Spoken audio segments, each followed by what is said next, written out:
Training is crucial for every type of shooting discipline, but especially for self-defense. While it's easy to get comfortable shooting from the same positions at the range, it's also important to practice from positions that can be life-saving in real-world scenarios. In this episode of Tips and Tactics, firearms instructors Kat and Whitney will explain different types of kneeling positions that can be used for self-defense. Our first instinct is self-preservation. If the situation and time allows for it, you should seek cover. Cover can be defined as something that protects all or part of your body from incoming fire. Cover gives you the benefit of safety, but also time to determine your next response.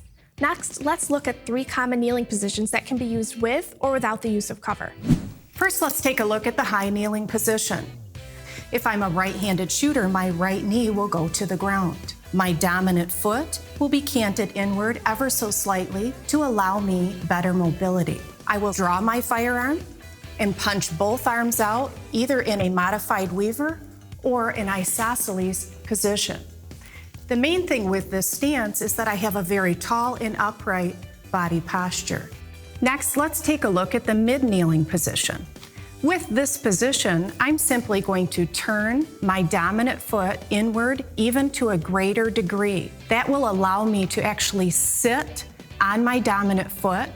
I'm lowering my center of gravity, which will enable me to have a good two-handed grip on my firearm and rest the muscular portion of my support arm on my support knee, like so.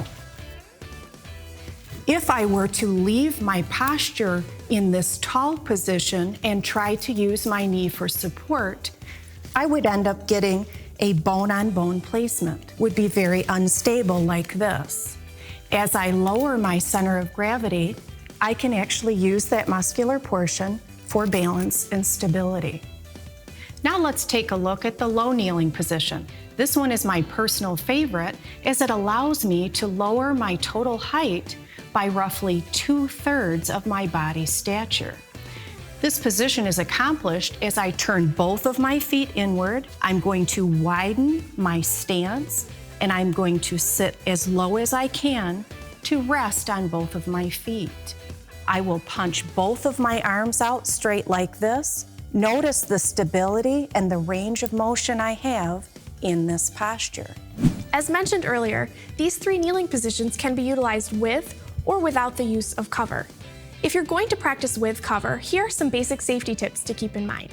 You want to be close enough to your cover that it provides you with safety, but not so close that if you need to transition from your right side to your left, you would be unable to do so as you are too close to that cover.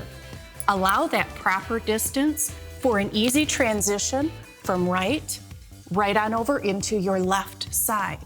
Now, keep in mind, you might also find a time where you're going to be shooting over the top of cover instead of right or left. What is important in this position is that you don't muzzle sweep your face. We have to always be aware of our safe muzzle direction. Basically, when I come up on cover, if I'm not careful, what I have a tendency to do is this sort of a motion here, which if I do it quickly, it doesn't look that bad. But as you'll see, I'm pointing straight up at my face. To avoid that, what I simply will do is as I come up onto my target, I'm actually going to sit back and safely come up like so.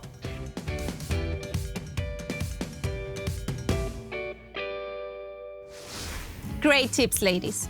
Shooting from a kneeling position, it's not easy, but doing it correctly can be very beneficial.